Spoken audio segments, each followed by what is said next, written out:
સર્વ મિત્રોને જય શ્રી કૃષ્ણ। હોલિકા દહન સમય, ઉપાય, તારીખ અને ઇતિહાસ બધું શોર્ટમાં જણાવી દઉં। હોલિકા દહનના દિવસે કરવા 6 અદ્ભુત ઉપાય। આખું વર્ષ પૈસાની કમી નહીં રહે, મળશે માતા લક્ષ્મીની કૃપા, તેમજ દરેક કાર્યમાં સફળતા મળશે।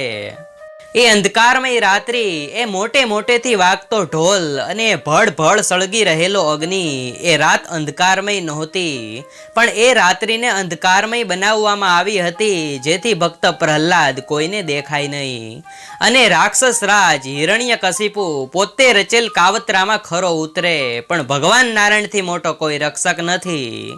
હોલિકાને વરદાન હતું કે એને કોઈ અગ્નિ બાળી ન શકે, પણ માથા પર એ ચમત્કારી ઓઢણી હોય ત્યાં સુધી જ। ફૈબા હોલિકા પ્રહલાદજીને ખોળામાં લઈને માથે ઓઢણી ઓઢી આગમાં બેઠી। નારાયણની કૃપાથી તીવ્ર વેગથી પવનના ઝપાટે ઓઢણી ઉડી ગઈ, હોલિકા બળી ગઈ અને પ્રહલાદજી બચી ગયા। શ્રીમદ ભાગવતના 7મા સ્કંદના 4થા અધ્યાયમાં કથા છે।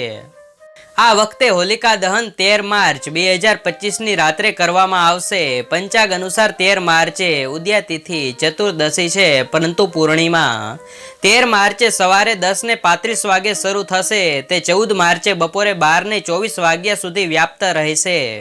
13 માર્ચે સાંજે હોલિકા દહન વખતે પૂર્ણિમા વ્યાપ્ત હશે।